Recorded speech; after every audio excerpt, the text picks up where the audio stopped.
once again, we've been let down by terrible refereeing decisions, and that is the reality of it. And yeah, fuck referees. I'm fed up with them now. Full time at Wembley, Spurs won, Arsenal won. Where do I start with this?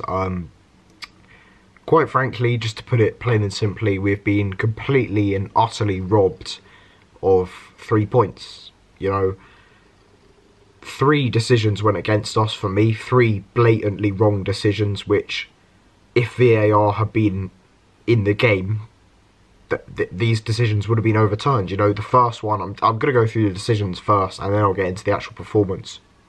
First one, Harry Kane is offside. He's offside. It doesn't matter if he's fouled after that. He is offside. There were about 3 of their players, I think, offside. And the linesman has to take the blame. You know, people saying he can't see. Well, you can see in the replays on BT Sport, he's peering round to try and see the line. You know, he's so clearly offside. You know, if he'd been... That's something that they'll learn as a linesman, where they're trained to be a linesman, to stay in line with the defence so they can properly have a good, you know, view of what's happening, and they can their vision is at 100%, and they can see what's happening. They can see if someone's offside clearly, but he's having to peer around. He's completely unbalanced, and that's cost us. And as much as people want to protect referees and say people make mistakes, because they do, that is basic. I'm not a fucking linesman, but I know that when you're a linesman, you have to fucking stay in line. You know, that's basic linesmanship, or whatever the fuck you want to call it. Officiating. The officiating has cost us. He's offside. Even if he can't see it, VAR would have overturned it, and the goal would have been given. So once again, the lack of VAR has ruined this Premier League season, and I don't understand why the Premier League clubs on the whole voted against it last season. Questions have to be asked of those clubs. You know, Unai Emery said it in his post-match interview. He was annoyed that it was not implemented already. It's cost us, and it was offside. Secondly, well, this is the second of 4 actually. Who stepped up to take the penalty, and who was fouled to get the penalty? Harry Kane. Should Harry Kane have been on the pitch? Should he have been playing today? Probably not. But, oh no, he's FA's golden boy, so he has to play. You know, he's Harry Kane. They love him because he plays for England and he scores goals for England. They want him to play every week. If it had been fucking Aubameyang last week who'd elbowed fucking Azpilicueta in the face, would Aubameyang have played today? No. Aubameyang wouldn't have played today if that had been him. You know? I don't get why Spurs appear... Obviously, this is going to be slight bias is going to be coming into my view here, but it appears to me that Spurs get so much in the media. You know, they're so talked up. Everyone fucking loves them. They love Spurs. The FA have even got into this. Not just the media. It's not just the pundits. You know, all of them. The FA don't even ban someone when he fucking headbutts a guy in the face. You know, it wasn't an aggressive headbutt, but if anyone else had done it, he would have got a ban. I don't get it. But he's just their fucking golden boy. But he scores. Obviously, that's a goal. And then the penalty. You could say it's a bit of a soft penalty, but it's clumsy from Davinson Sanchez. And then Aubameyang is a poor penalty. We know. However, Iwobi gets the ball. He plays it across the goal. He cuts it back. Aubameyang has a tap in. But who's there? Vertonghen. Vertonghen making a brilliant last-ditch tackle. But why could he get to that position? Because as the penalty was taken, he was running... I'll try and put an image up here. As the penalty was taken, he was in the box, quite substantially in the box. It's not like he was just right, like, sort of on the edge of the D or whatever. He was substantially in the box. So, that allowed him to get back and intercept Aubameyang, who had a tap-in. So, that is another thing. I can't believe that's gone unnoticed. The penalty should have been retaken because of that. That again, for me, that's terrible refereeing. That's not even down. VAR would have overturned that, but the referee's got to see that. The referee has to see that. You know, that's the sort of thing. That's the one thing they look for when they're watching a penalty, because they don't have to worry about other decisions in that split moment. All they have to worry about is to make sure defenders or just whoever's on the other opposing team isn't coming into the box whilst the penalty's been taken. They can't come in until contact has been made, and Vertonghen is substantially into the area, which allowed him to get back and make the block. So that has once again cost us. And then the final thing is the Lucas Torreira red card. Again, on the impact on the game, this didn't have as big an effect, but it means he's going to miss the United game.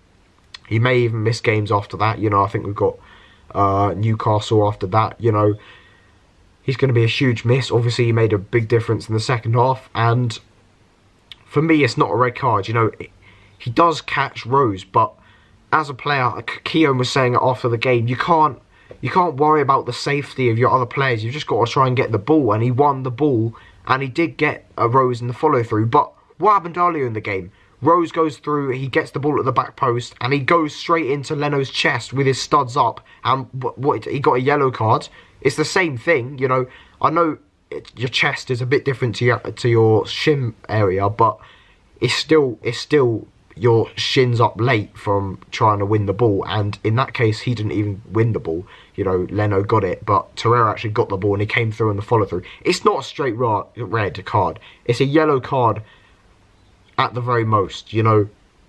So, 4 awful decisions, well, 1 of them by the FA and then 3 by the officials that have cost us once again, and this could be, you know, the implications this could have on the season. This could be the difference between us finishing in the fucking top 4 and us not finishing in the top 4. You know, the way it's looking at the moment, it could go down to 1 or 2 points, and if it does, this will cost us, and that is 2 big away games now, which we've been robbed. You know, United away, where essentially if VAR had been in, we would have won that game because their first goal, we were cruising 1-0. They were looking terrible. This was when they were terrible under Mourinho. Take a free kick from, I think it was Pogba. It's saved, and then I think it comes to Herrera, who's miles offside when the free kick's taken. So that goal shouldn't have been counted. He squares it to Martial, who scores. That goal shouldn't have been counted. That is 2 points lost.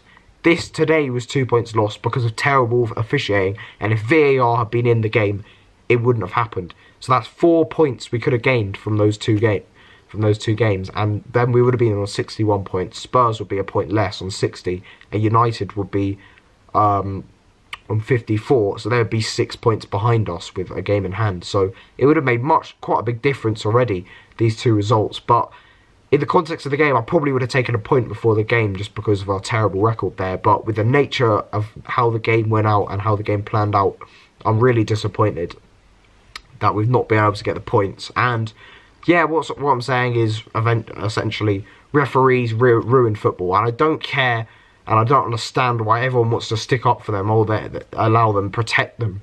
Just accept. Obviously, a lot of the time it's not their fault. It's very hard, but people do make mistakes. However, you've got to remove this sentiment to referees. You can't just be sentimental to referees and say, you know, this has been a profession for ages and they deserve to continue this profession as a job. Yes, they can still be there, but essentially they ruin football matches. They ruin football matches. It's happened so many times over the years. Happened twice in big games this season for us, which have cost us. It's frustrating. I've not even spoken about the game. It's 8 minutes now. Yeah, I thought we were the better team. We played much better than Spurs. Spurs lacked any sort of penetration, fluidity going forward. They couldn't really break us down. It took them a penalty to score. They had one other chance in the game where Eriksen was played over the top. And then Leno made a very good double save, the second from Sissoko. We, as well as our goal, missed 2 very big chances. Lacazette had a brilliant save from Lloris, from Iwobi, Kala. So yeah, we were the better team. We were much better defensively. They looked all over the place. Ramsey scored a brilliant goal, but once again, we've been let down by terrible refereeing decisions, and that is the reality of it. And yeah, fuck referees. I'm fed up with them now. I'm fed up with us being continuously. These are just 2 examples of big games. There's been so many other games. I'm fed up of us being continuously cost by terrible refereeing decisions. But yeah, this is the first review I've done in ages. If you did enjoy, please subscribe. I might do a few in the future, but this game I was just too angry and I had too many points to put up, so I had to make a video. But anyway, yeah, thanks for watching, and I'll see you in the next one.